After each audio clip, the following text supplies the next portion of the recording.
Yay! I think we're streaming. I don't know. That's the thing is I can't ever see if we're actually streaming because I'm busy in OBS running the thing. So we will You assume guys, you're I'm real, so and we just I lost the was guest. so Okay, that's fine. oh boy. We just internally wait until we see somebody in the chat room saying hi, and then we're like, oh yeah, I guess we are live. In the meantime, we'll just, you know, Hey, chat it a says bit. it says live. I can see us. Hey, I just got. Oh, that's you. If you comment in the chat, that doesn't count, Zay, but I guess it does. Okay.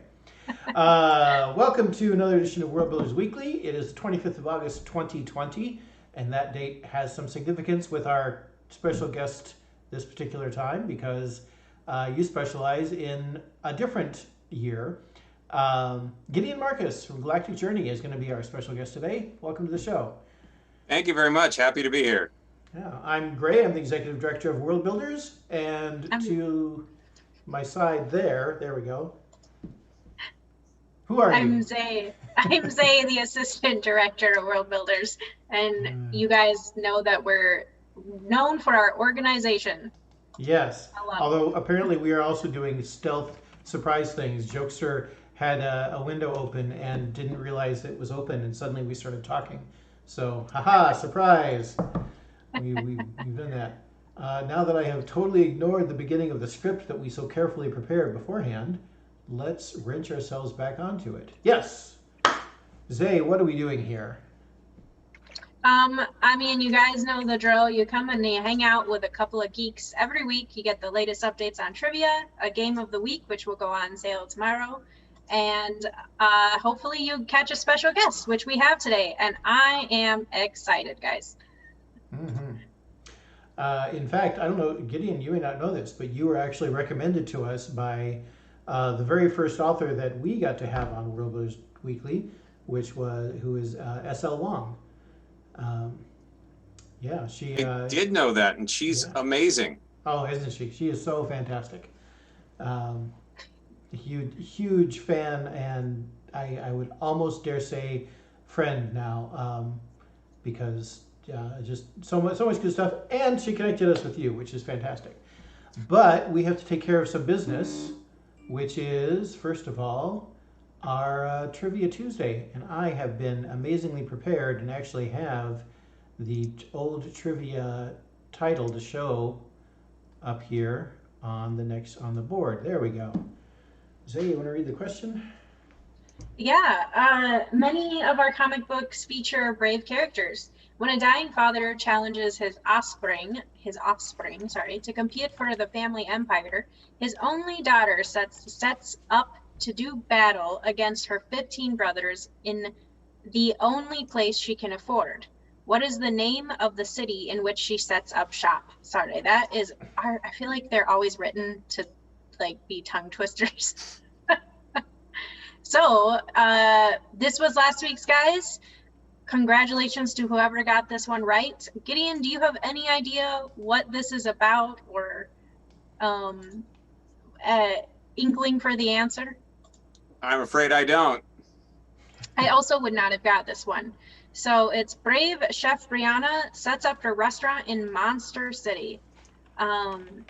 So the brave character singing was an ode to brave Chef Brianna. Yeah, if you got that one and you win it, you deserve it, because that's for a sure. Encrypted question. yeah, that one I would not have gotten either. And it's funny because some of them I'm like, great. And when this one came up, I was like, wait, why do we have cooking stuff above there? But it all makes sense now. Yeah. If you got that one, you deserve every bit of the chance of winning something that you get. You guys know the drill. Please message us in the DMs. Don't put it on the chat where everyone can see it. But we haven't told the new one yet. Oh, I guess I was preemptive. Excuse me.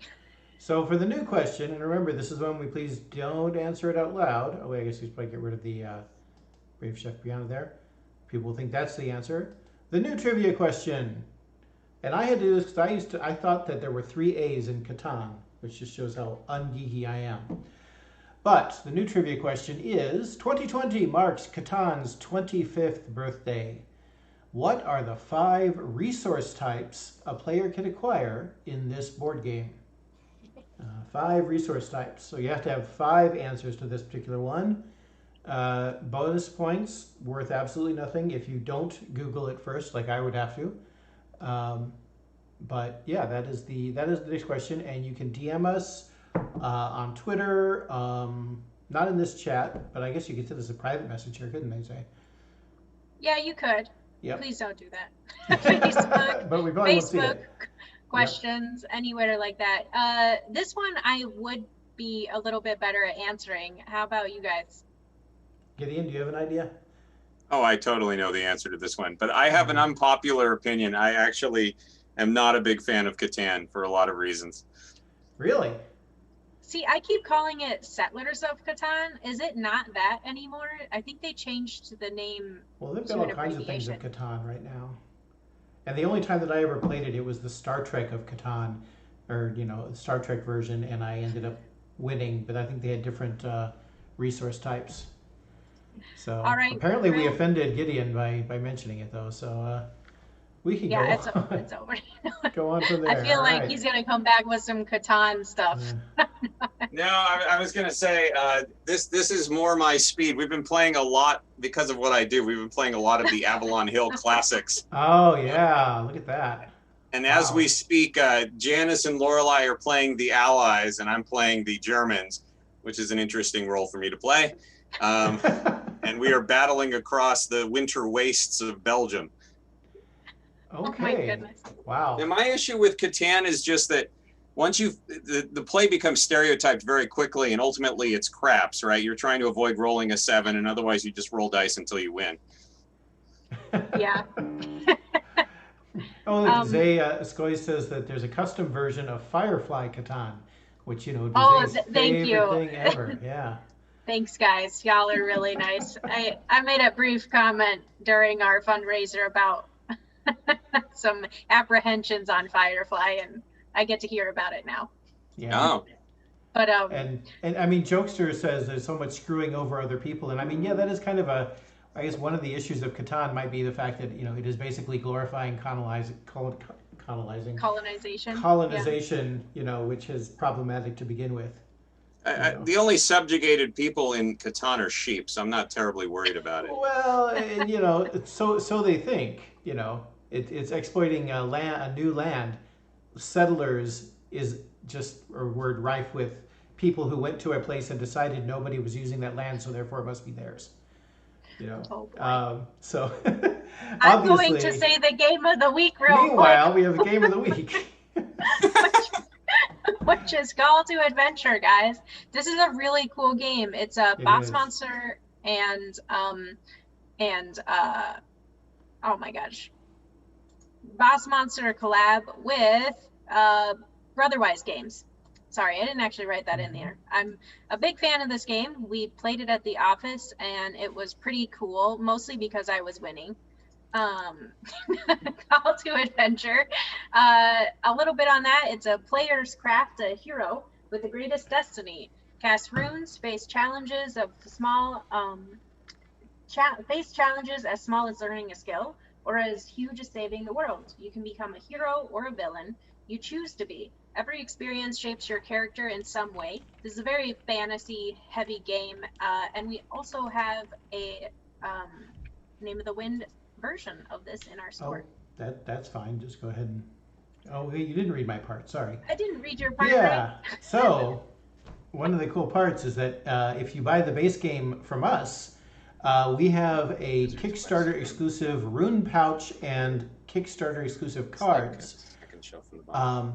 Yeah, the runes are one of my favorite parts about it. Rather than just having the dice that, you know, most games have, you have actually little rune shards with images on them that just make it feel a little bit better.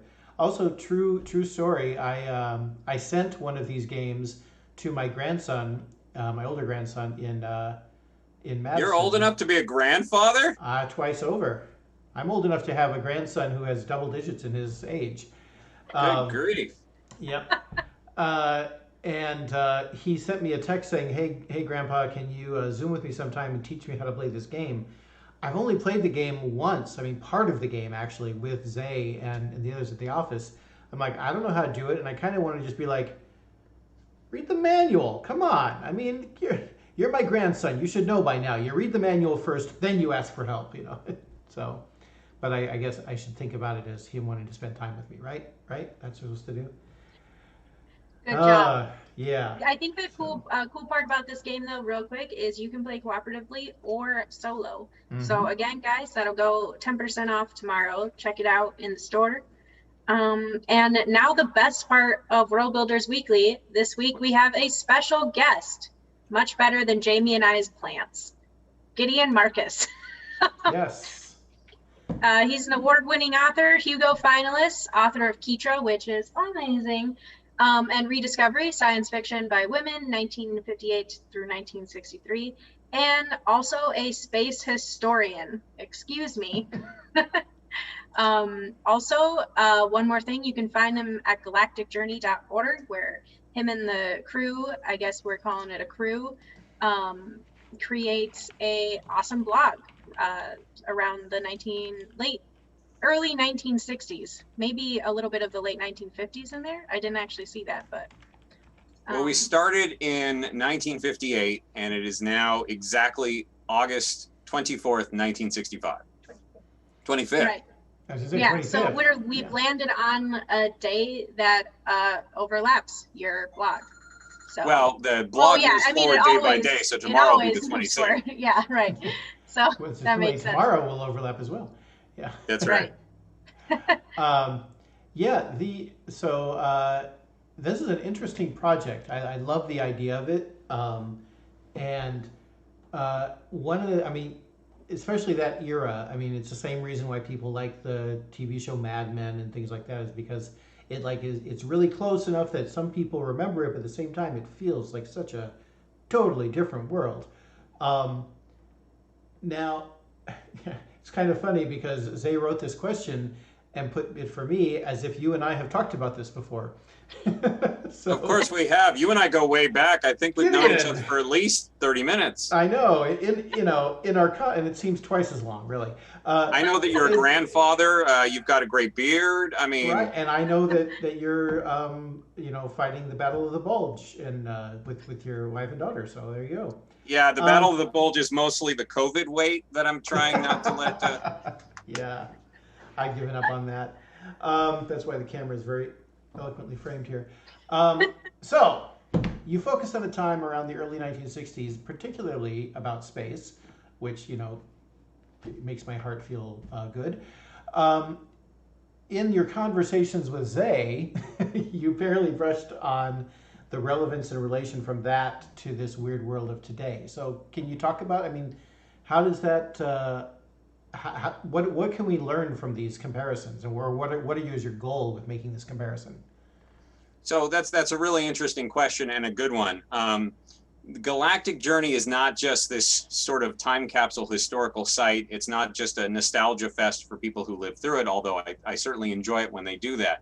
What Galactic Journey is twofold. One, it's to show that there was amazing stuff back then that is of interest to people today. And another thing is to spotlight the issues of today by noting that they existed back then. It's a bit of side shadowing, essentially, looking back then and seeing our world through that lens. There's something magical about the 55 years ago. People ask me, why 50 years? Why 55? Why not 50? Why not 60? And the glib answer is 50 is too short and 60 is too long.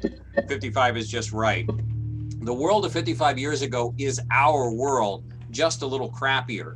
All the things that they're going through in 1965, whether it's the fight for rights of the marginalized people, or whether to expand healthcare to more people around the country, whether we should be getting involved in foreign wars across the country, looking at the spiraling death counts in the news every night, the unrests in our cities.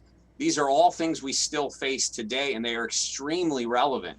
Even the fashions look pretty relevant. Even the music is understandable. If you go back beyond 55 years, and I'm even getting that now looking at the stuff I covered back when it was the 50s, it feels alien, it feels old, it's a different world, it's black and white. And if you get too new, it's a little off sync and a little too new for history to parse it. But 55 years ago is this very magical time that just has exceeding resonance and relevance. They're dealing with environmental catastrophes. They're worried about global warming even in 1965. There's this discussion of where we're going. Are we going to be dehumanized by technology? Will technology destroy us in the form of nuclear bombs or something else? They're worried about overpopulation, which is something we are less concerned with now, but now we're more concerned about economic scarcity and inequality of wealth, which is something that existed back then to a great degree too. So yeah, Galactic Journey, don't get me wrong, is not meant to be a political screed. It is meant to be fun. You go there and you read about all these great science fiction in print and in film. You can read about Doctor Who in its first 2 seasons as a live thing when there wasn't a first Doctor, there was only a Doctor. Star Trek has already finished its 2nd pilot and may come out in January 1966 as a mid-season replacement. We already know that Bill Shatner is going to be the captain. We know that Lost in Space is going to come out next month. The Twilight Zone has already wrapped up and made a huge impact on television. The Outer Limits has wrapped up and also made an impact. So there's just lots of great stuff going on. And if you're in 2020, it's very easy to go, well, these are the highlights of the past. These are the only things I care about. But when you live in the past, you see and discover all these really cool things. And there's so many more than you remember in 2020. And one of the big ones that we discovered is the fact that there were, in fact, women writing science fiction before Ursula K. Le Guin and Anne McCaffrey. No. So when I started this project, I did not mean it to be this feminist project, but it very quickly evolved into that because the women were writing the stuff I wanted to read.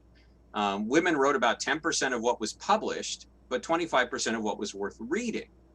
And there were 36 women writing science fiction in the late 50s, early 60s when Ursula K. Le Guin came on the scene. In 1958, there was an award for most promising new author.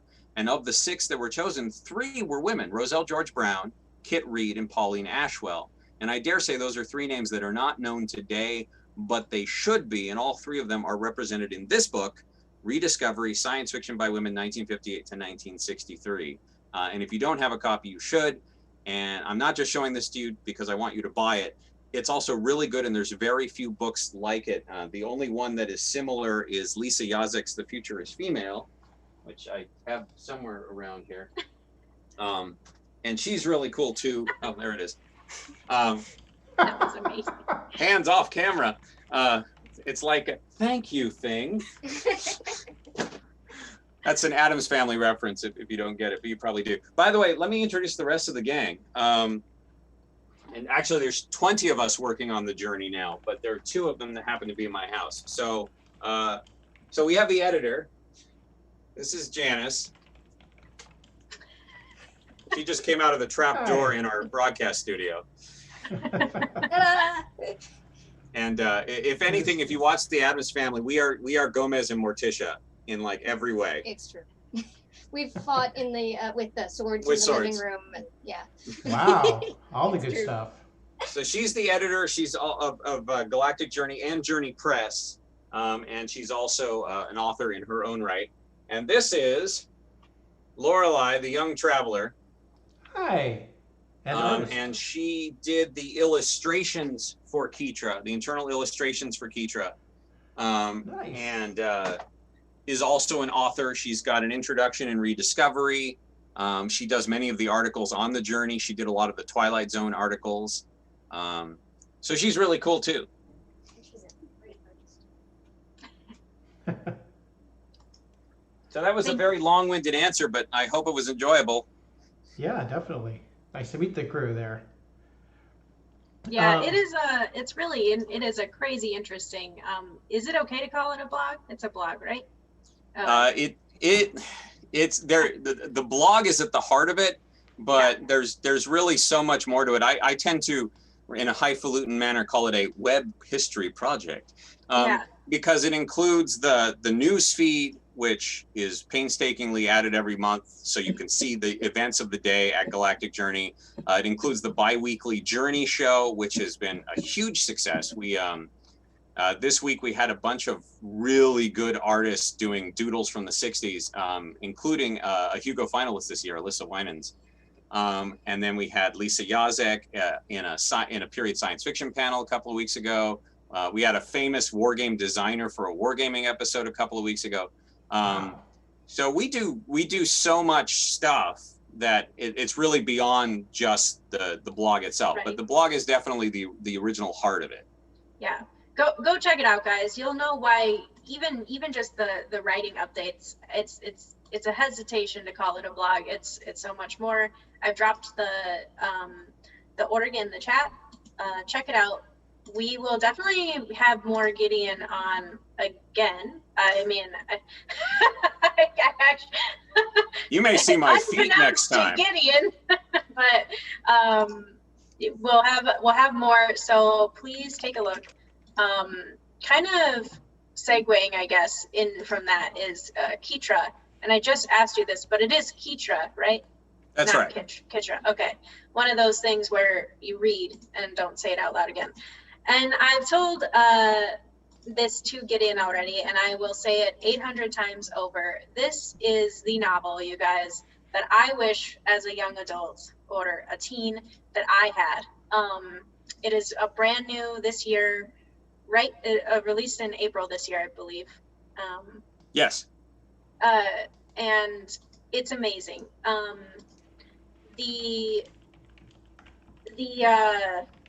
It's a very particular viewpoint, and this is one of the things that not only the space adventure aspect of it, but the character herself is a very particular point of view.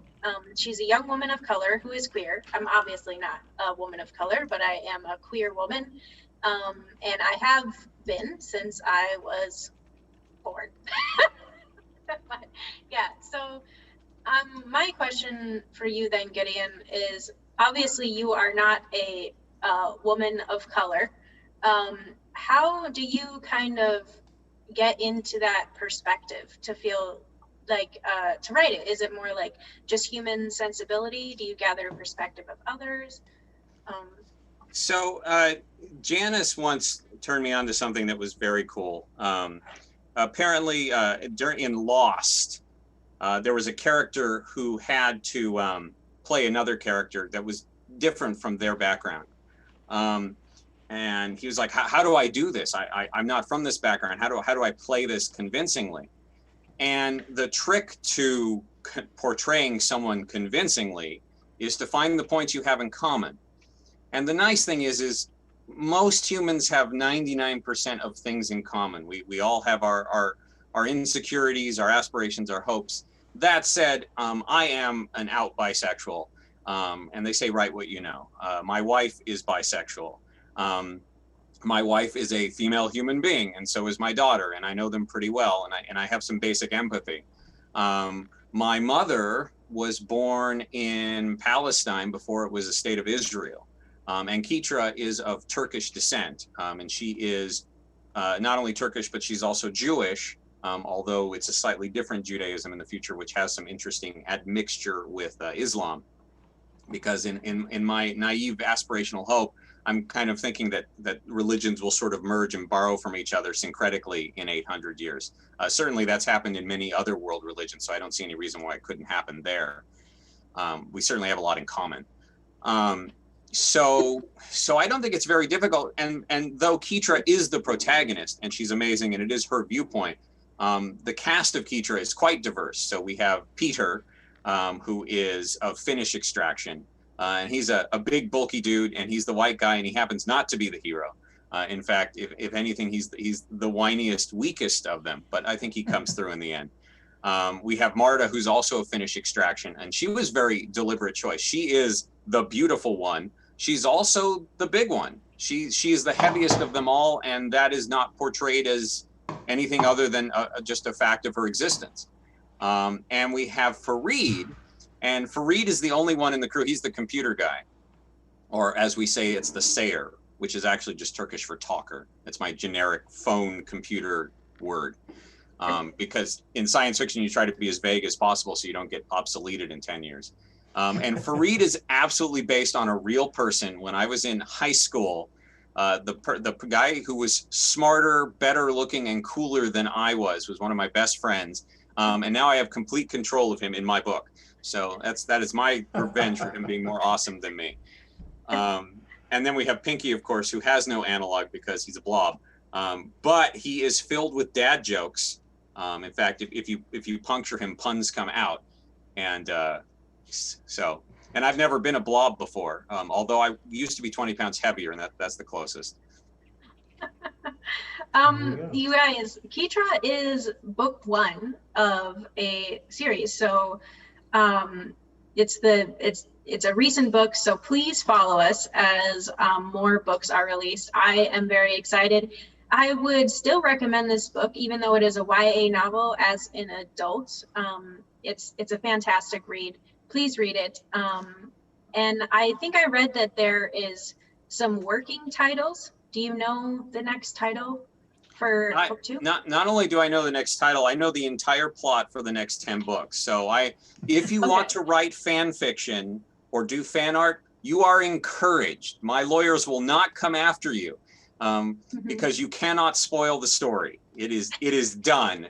I just need to put it on paper. So I'm actually, and also it is a series, but each book will stand alone because there's nothing worse than reading a book, getting to the end and realizing you have to now wait a year to find out what happened. Keitra does wrap up a bit, completely. So you can read it. It's really great. And you don't have to feel like you're waiting 800 years for another one. But I'm a third of the way through Sirena, which is the next book in the series. I just finished part 1 actually, and there'll be 3 parts. The next book after that is going to be called Hivilma, and the book after that is going to be called Majera. And we even have the cover designs planned out for them. After that, there's going to be sort of a second part to the saga. Things are going to be a little different, but we're still going to have Keitra. And it's going to be really big and epic. If you're a fan of The Expanse, it touches a lot of the same buttons, and I'm not surprised. I suspect me and James Corey, who's actually 2 guys. In fact, I was on a panel with one of them at Worldcon. Really embarrassing. I didn't remember who he was, so we just had a panel together. It was a great panel. It was about Spider-Man. We got to the end of it, and then I Googled him. I'm like, oh, it's that guy. Not only do I know who that guy is, and he's this famous writer of The Expanse, but I've met him before last year at Comic-Con when I shook his hand and said, hey, we're both Hugo finalists this year. So that was embarrassing. So anyway, I'm sure we both grew up on the same stuff. This sort of Keitra is YA, but it is also reasonably scientifically accurate YA, which is really important because my first major is astrophysics and I'm a space historian.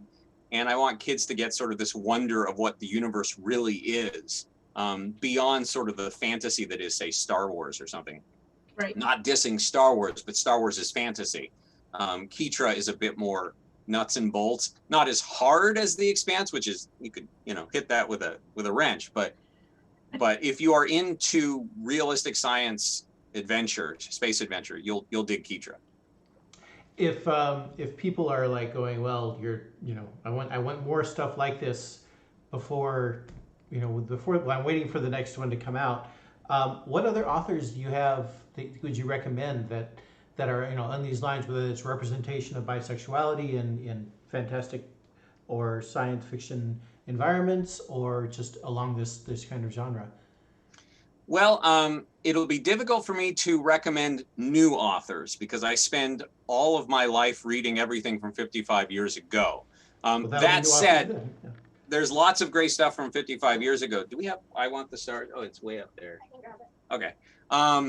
There's a book that came out this week called I Want the Stars. It actually came out in 1964 by Tom Purdom, who's also a Hugo finalist, and he's still alive, by the way. In fact, he's doing an AMA on the fantasy subreddit today, as we speak, probably. I loved this book so much when I found it that I decided to republish it. So this is it. It just came out this week. You can get it. Right now, you can get it online at Amazon or at our website, galacticjourney.press. But starting next week, you should also be able to pick it up at your local bookstore. And while I want you to buy it anywhere that you can, if you like supporting local bookstores, we love local bookstores. We're in 500 bookstores around the country, so you can get it there too.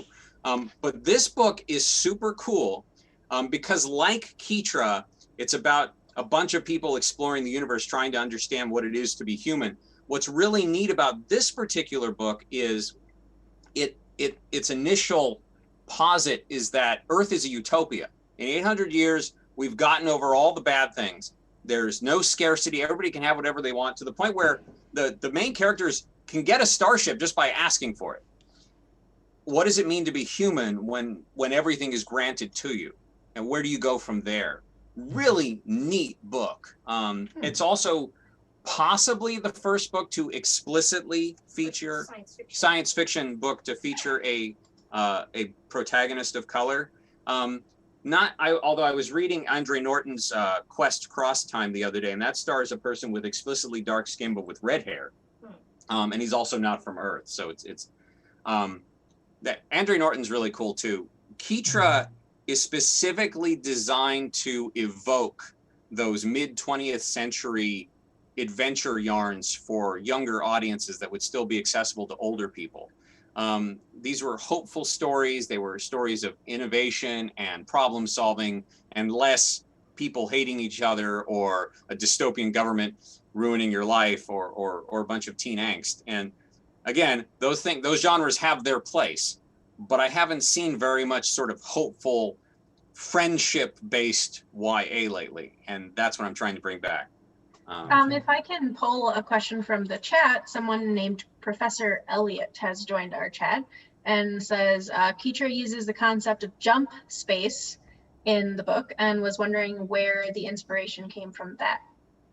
So there's lots of ways you can do hyperspace, right? And I guess I should explain what Keetra is about very, very quickly so people know what we're even talking about. Keetra is about a young adult woman who gets a starship and goes off into space with her 4 friends, and on their maiden voyage, when they're just going to explore their local solar system, the ship puts itself into hyperspace and deposits them 10 light years away, and they have to figure out how to get back. That's it in a nutshell. There's a lot more to it, but that's the basic premise. Why jump space? So whenever you're going to do interstellar travel, you have to have some sort of hand wave to make it happen, and usually some sort of faster than light drive is the way you do it. And you can do it like Star Trek, where your ship just goes faster than light and you have warp factors. Star Wars, to a degree, has a kind of jump, right? They warp in and then they warp out.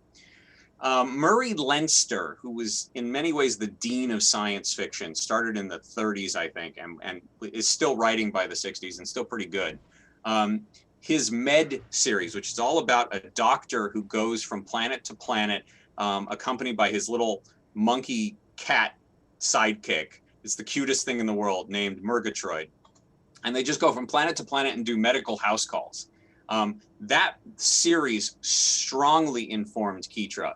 And what they have is they have a jump where you go into jump and you can't do anything in jump. You can't see other ships. You can't be attacked. You can't see outside your ship. You're just sort of in null space for a designated amount of time, and then you pop out. Hyperspace, without giving anything about the series, jump space is actually going to be pivotal to the plot of Keetra. Right now, it's just this is how you get from place to place.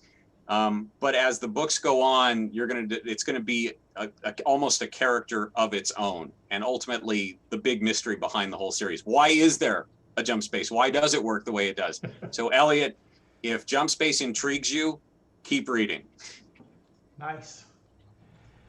It's always interesting there's all the time people were like, oh, this is so unrealistic, we'll never get this, and then I can't remember when it was, just a few years back, somebody said, oh, actually we figured out that there is a way that we probably could possibly do have this work, like they were using Star Trek as the example. And I'm always amused when people will say, well, that's absolutely not possible, that just absolutely cannot be happened, as if the things that we use every day right now are not things that someone sometimes said, this is absolutely not possible. And that also is one of the reasons I love, I like the kind of look back that you do, because in some ways, yes, there's a bit of relatability, but sometimes there's also oh wait, that's not a solved problem. Um, out of curiosity, have you watched or do you have an opinion about Lovecraft Country, the new series that's on HBO? I have not watched it. It's set in the same period you're talking about. It's like just post Korean War. One of the main characters is a Korean War vet. He's a black man. Interesting. And they're moving through. Actually, they're moving through northeast, and it's what's fascinating is the juxtaposition of the fantastic Lovecraft with just the horrors of being a black man during that time or a black woman during that time. Which in many ways is worse than the untold terrors that cause insanity that dwell beneath the ocean. Yeah. Yeah, exactly. And yeah, just came out. I appreciate these I'm going to be enjoying doing a deep dive into your blog and going back a few years. And also, please stick around for at least another 4 years, because I want to be find out what happened on February 15th, 1969, when I was born. So that's my hope. Is that I'm like I want to see.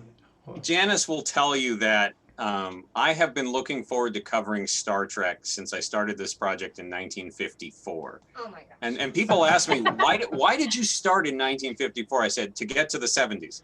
But I wanted to take the long view. So when Star Trek comes out next year, you better believe there will be weekly watchings. We'll probably broadcast it like a Journey Show thing. We'll watch it with people, and we will watch it as they did at the time. One of the great things, so let me show you the time warp that I live in.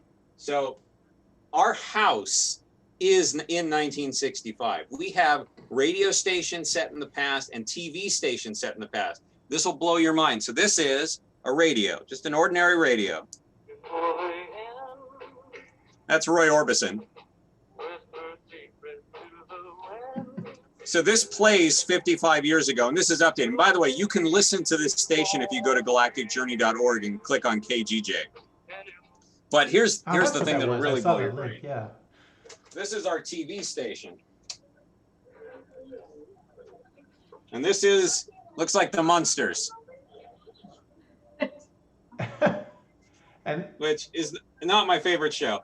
But wow, that's such a beautiful design on that new television. Right? I think that screen must almost be 12 inches. So having that period perspective, the context, I have lived through television over the last several years. I saw Twilight Zone actually brought some science fiction to TV. Wow, Harlan Ellison wrote some stories for The Outer Limits. Wow, Voyage to the Bottom of the Sea is one of the worst shows I have ever seen in my life. And, hey, I love that. And that is the context that I'm going to be watching Star Trek in. And today you look at Star Trek and you go, well, it's this cheesy, campy show, and it's in primary colors and whatever. Or you look, even if you love it, you look at it in the context of what came later. We're going to be looking in the context of what came before and why this is such a thing. Today, it's easy to look at Star Trek and go, well, it wasn't best on the representation of women or other races other than white. But at the same time, for its time, it was revolutionary. There was a black woman officer on the bridge. Mm-hmm. Captain Kirk and Mr. Spock may look white, but they're actually Jewish. Which at the time was a distinction. Jews were not white in 1965. We were what was called off-white, which means we were the ones who were picked to play American Indians or other foreigners because we looked just a little weird or different. Charles Bronson is half Lithuanian. He always got tagged to play half Indians or whatever. So it was a very different sort of time. And the fact that Star Trek had women in strong roles, had a first officer, was clearly an alien and funny looking. Those are revolutionary. And when this happens in a year, and in this time, August 65, the science fiction community is already looking forward to this show, craving this show. When this happens, it's just going to be so cool. Nice. Did you want to add something? I want to say, Gideon actually just read me an article from a current fanzine. One of the things he keeps up on.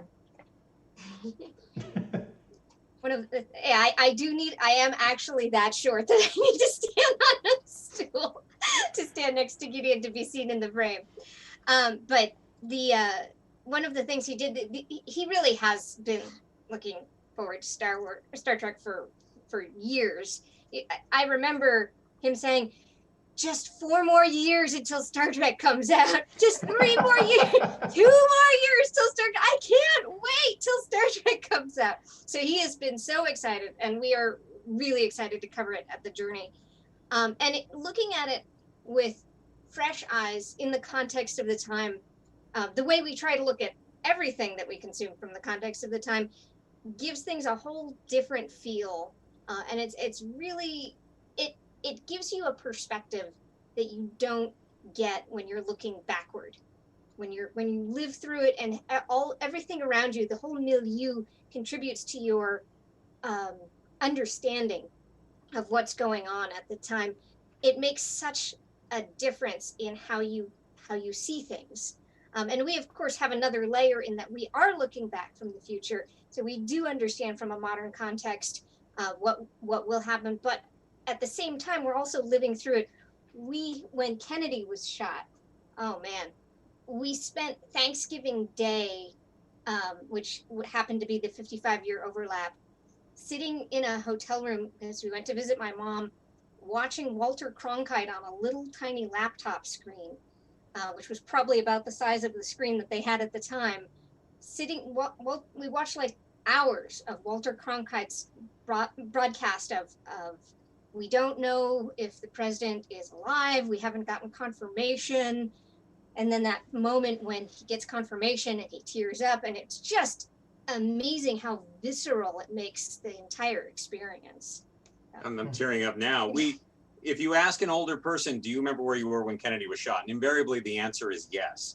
And we recreated that experience for us so intensely to the point where we had all of our correspondents around the world. We have a West German correspondent, a Soviet correspondent, Australian, British, and everybody wrote an article about their experience with Kennedy being shot, including Lorelei, who talked about how, in fact, Lorelei, why don't you describe your experience when Kennedy was shot? I was at school, and I believe the teachers were the ones who announced that it came on over the PA system, and classes were just stopped, and everyone was listening to the radio, or some people wheeled in televisions into the classrooms, and we all just watched the broadcast and waited to see what was going on. And it was just a powerful moment. There was teachers who were crying, and just everybody was affected by it. And it was just a moment where everybody at the school was all focused on one thing at once. And yeah, it was an intense moment. Wow. That's really crazy. I think for people that are a little closer to 30, I don't know exactly how old you are, Lorelei. You look pretty young. It's kind of similar to in modern times, where were you when 9/11 happened? That's kind of my comparison, because obviously I wasn't alive when Kennedy was shot, but it's kind of the same. For me, it's neither were we, but we've recreated it so strongly that I watched a show called Pan Am, which takes place in 1963. And they have an episode where the episode's happening, stuff's going on, and then Kennedy is shot right in the middle of it. And it was flashbacks for me. It was like, wow, I remember that. That was just last year, and it was very affecting. Sorry, Gray, you were saying? Just saying, for me, I certainly remember 9/11, but for me it was the Challenger explosion. And since I was a big space buff, I would draw rocket blueprints and spacesuits and things like that. It was especially heartbreaking for me because it felt like we were going to lose momentum, and I think to some extent we did. And Jeannie V also remembers that on the chat group. But yeah, I think we all have these moments that are, I guess to some extent, it's like when we're young enough to realize that the bigger world has these impactful things that are, not just reminders of our own mortality, but of maybe some kind of cultural mortality. John Lennon's assassination was my first. Oh yeah, that would be. Intense. And he's alive and young right now. I just watched him at Shea Stadium, the first stadium show ever. That was August 15th. Nice. Yeah, I have to say, from the perspective of seeing kind of, a more mainstream of Star Trek coming to television and people being excited for it, in the context of the time, it almost feels hopeful that people are excited to see the representation that's in that show. It almost feels like, America's on the verge of change. It's a cleaner, almost cleaner way to look at that. Oh, absolutely. And look, 2020 has been a terrible year in so many ways. And it's not an accident that it's a terrible year. All the things that are happening this year are the deliberate result of everything that's gone before. All the things that I'll just get political. My politics are on my sleeve. I have an all the way with LBJ button around here somewhere, and I'll still hold that up proudly. I am a Democrat, and I don't like our current president. And the things that are happening in 2020, including our extreme vulnerability to this pandemic and the shameful actions taken against our most marginalized populations, those aren't an accident. Those are deliberate government policy and the result of people voting for a jerk. And our environmental issues with the extreme weather and so forth, that's the result of decades of taking insufficient action against global warming, et cetera. And yet, as bad as 2020 is, and it sucks, don't get me wrong, 2020 sucks. We've been stuck inside this house for 5 months. We don't go outside. And it's not that I'm worried about dying, I'm worried about infecting other people who might get sick and die, because I actually care about other people in the human race. Sorry. 2020 sucks, but 1965 sucked worse. But what we had in 1965 was forward momentum. The reason why people were breaking out in riots, which were also rebellions, the reason why there was so much conservative backlash is because for the first time in 20 years, we were moving forward. LBJ's administration put forward the most comprehensive progressive agenda ever, from voting rights to equal rights to poverty relief to Medicare to abolishing poll taxes and literacy tests, to bringing out the National Guard, not to quell rioters, but to ensure that people had the right to demonstrate. 1965 was an incredibly progressive time, and progress does not happen without violent backlash. And that's happening in 2022. Amazing parallels, right? We are having Black Lives Matter. We are having a need for Medicare for all. All of these things are suddenly on the agenda in a huge way, and they weren't before because we were interested in a spirit of compromise and bipartisanship, which meant nothing was getting done. And so the conservatives, true to form, are digging in their feet harder than ever, just like they did in 1965. And I am hoping that come November in 2020, it will be just like November in 1964. And there will be a sweep in all chambers of progress, and we will see the dam burst. And that's why you should have hope in 2020, because things got better in 1965. And while things have backslid, they haven't gotten nearly as far back as they were back then. Just one example, in 1965, you could be arrested for being gay. There were police officers wearing tight pants, sitting on corners, waiting for people to solicit them so they could lock you up in jail. This was happening in California. Yeah. That's not an issue today. These days, it's legal in every state in the union to get married to any gender you like, regardless of who you are. It is legal to get married to any ethnicity you want. These are things we are probably not going to go back on. Right now, the cutting edge in the civil rights war is probably being transgender. And it's very difficult to be transgender right now. But that is the line, and we will go forward, and then the transgender people will have the same rights and the same expectation of rights as everybody else. And they can see that by looking in 1965 and seeing who was disenfranchised back then and who is franchised now. Have hope. If there's anything history tells us, it's that you can have hope, because things will get better as long as we keep working for it. that I have to say, people are now putting in the chat hashtag Hope 2020, which is a much more beautiful representation of this year than I think I've had a perspective on. You know, especially when it comes to the Black Lives Matter movement. All we can hope is that, you know, putting on a spotlight kind of gives a chance for change. But yeah, thank you for thank you for that. giving That was, life to 2020. But yeah, that is and I fantastic. mean, everyone says, you know, history repeats itself. So if they can Doesn't reach repeat itself, but it often rhymes. right. Which Mark Twain never said, but somebody did. I'm curious, Gray, can you start a lightning round with Gideon? Sure. I mean, it feels kind of anticlimactic given that amazing diagram. I hope you realize we have people transcribing these things, so that's going to be all captured for print and, you know, put on rallying flags and things.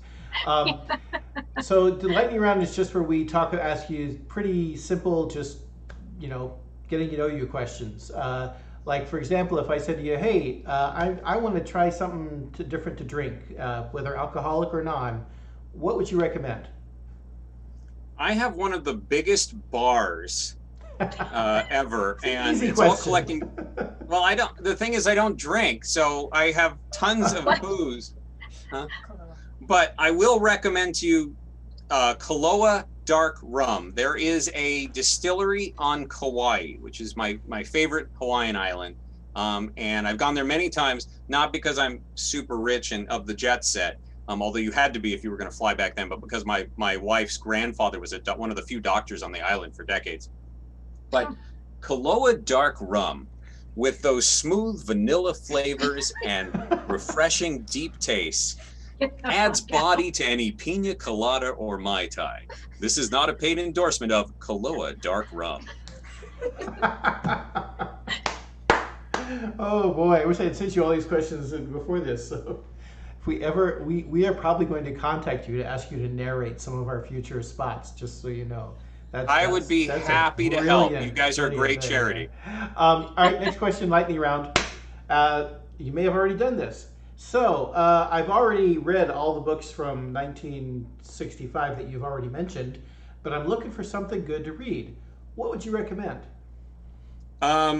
So a book that is on the Hugo ballot in 1965, Worldcon, by the way, is going to happen this week in London. One of the books is John Brunner's The Whole Man. And that's a really good book. I wouldn't have read it except that it was Hugo nominated at the time, and it really should win. Talk about disabled representation. It's a really neat book. Anything by Cordwainer Smith, another name you've probably never heard of, but his stuff is sublime and beautiful. There's sort of this movement this day that says that anything past a certain age, like before 2005 or 1980 or whatever year, it's not worth reading. It was the province of white dudes, and it was just stereotype and bad writing anyway, and boring and slow. They are wrong. And I submit Cordwainer Smith. I submit Zena Henderson. I submit Bob Sheckley's short stories from the 50s. Oh my goodness, those are a delight. I got a friend of mine, Acacia Weber, into science fiction with those stories. Cool, thank you. All right, and any good movies come out in 1965 that we should try and make time to go to the drive-in and see? Well, last year was really interesting. It was the Battle of the Doctors. Dr. Strangelove came out in January, and the Seven Faces of Dr. Lowe came out a few months later. The first one is probably the more famous to you in 2020. But Dr. Lowe is a surprisingly good movie that I wouldn't miss, if for nothing else than the amazing actor at the center of it who plays 8 roles, Tony Randall, who we may have a devoted fan on the journey. If you do a search on Tony Randall on the journey, you may find a gushing article written by the Young Traveler in praise of him. But I'm going to give you one plug that I do almost every show, but haven't for a while. If you get a chance, there's a 1959 movie called The World, the Flesh, and the Devil. It is an after the bomb story starring Harry Belafonte, so a black man in the lead. It has an interracial relationship with Inger Stevens, and suggestions of polyamory with Mel Ferrer in 1959. And it's also a pretty cool movie. But if you get it, and with a hopeful ending, but queer polyamory in 1959. Don't tell me that only the 21st century is woke. I mean, Yeah. wow. This next question is what's something you have in your space that would surprise people? And I think it's pretty much everything. No. do you have So far, everything he has, I would expect. I mean, I'm like, do you yeah, have of course it's vintage TV. Right, but do you have a particular thing in your space you think would surprise people? At some point, I'm going to do a virtual tour of our house because our house is pretty amazing, and it's really sad that we can't get gatherings. Usually twice a year, we'll have like 30 to 50 people come into this house and just enjoy themselves. If you go to Galactic Journey and click on Museum, I've actually been slowly putting up all of my cool period artifacts and doing little write-ups on them so everyone can see them. So that might be the thing that is most interesting to people. There's really something for everybody. Actually, the thing that will really make you plots. We have a room upstairs called the Otakarium. So Janice and I are Japanese majors, or we're Japanese majors. We have degrees in Japanese, and we go to Japan all the time. And we have adoptive family there. And we have a room in our house called the Otakarium. And it is a giant room devoted to anime, which, by the way, is a genre that exists in 1965. In fact, Mighty Atom, also known as Astro Boy, debuted in '63 at the World Science Fiction Convention. And it is now a thriving genre, which we are and will continue to cover at the Journey. And there are representations of it at the Otakarium. But the Otakarium is a mind trip filled with tons of posters and everything. We had a foreign exchange student from Japan come over in 2000, and she got to stay in that room because that was our guest room. She walked in and she was, because it's Japanese apartment sized and just the shrine to Japanese stuff. So anyway, that might be the thing that surprises people the most, but I never know. We've got rooms in this house with all sorts of interesting things. Do you all right, let me put it this way. Your house is on fire. Your family is safe, your pets are safe. You have time to grab one thing and take it with you. What would you grab? It's going to be boring. It's going to have to be my computer because it has tons of important stuff on it. Oh, okay. I was thinking in terms of, although to be fair, I'm right with you there. My house actually was on fire when my kids were young. They were all safe. I got my computer out instead of the cat. The cat's fine. The cat was fine, but I was never forgiven by my kids for the fact that I grabbed my computer and not my cat. I pardon you. The most expensive single item in this house is we do have an arcade Dance Dance Revolution machine in the garage. And we've had it for 20 years, and we still play on it. But I couldn't possibly rescue that in a fire. Nice. Gideon, we got a couple minutes left. Before we let you go, where can people find you, the next couple of days, the next week? So you can always come to galacticjourney.org. I put in a link to Portal 55, which is our Discord channel, and it's actually been pretty well traveled now since Worldcon because we got a huge influx of people. You don't have to be in character, but many of us will be, and there's virtual drinks and lots of fun discussion. Tomorrow, I've got a podcast. This is it. So I'm being interviewed, and it'll be completely in my 1965 persona. So that'll be pretty fun. Every 2 weeks, we have the Journey Show, which I strongly recommend you guys come to. In fact, sign up for it and get the reminders because even if you can't come, you'll get the reruns, although we'd love you to come because the interaction with the audience is great. It's a great antidote to being stuck inside during 2020. For those who would know, it's like a combination of Ed Sullivan and Jack Benny, and that was the week that was. And if none of that means anything to you, you can look it up on Wikipedia or you can find it on YouTube. Like Jack Benny, I am also 39 years old. So yeah. There was just no. Excellent. But and you can find all our books at galacticjourney.press. Fantastic. Perfect. I have to say right now, please come back onto Worldbuilders Weekly. You have been a fantastic guest. The people in the chat are enjoying you, and I have had a really great time. Yeah. Me too. Maybe next time we can hear more from the crew you got there a little Sure. bit too, if they'd like to. We But, could, if you wanted, I could pipe in people. They don't have to be in this house. I could pipe in someone from elsewhere in the journey. There's several of us who there's lots of us. We all have webcams. Absolutely. Perfect. Yeah, Yeah, guys, we did. keep an eye out on Worldbuilders for more surrounding Gideon Marcus. We'll have some more stuff coming up. But yeah, thank you again for being here. We have a special word that we say to end our Twitch streams so that we can make sure they know that we're ending the live, or that we can see it. That made no sense, but it happens. But yeah, please be sure to come back next week. Same World Builder time, same World Builder channel. Now I want to get a transition that goes da da da da, you know, zoom in and out. Yeah. That's my. I just use the soundtrack there like that.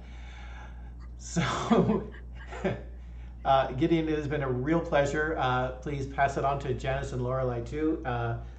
It's just fantastic, and I love the depth of this project. It is so inspiring to see the way you bring your passion to this work. That's it, and it's doing good for the world too. So thank you very much for taking the time.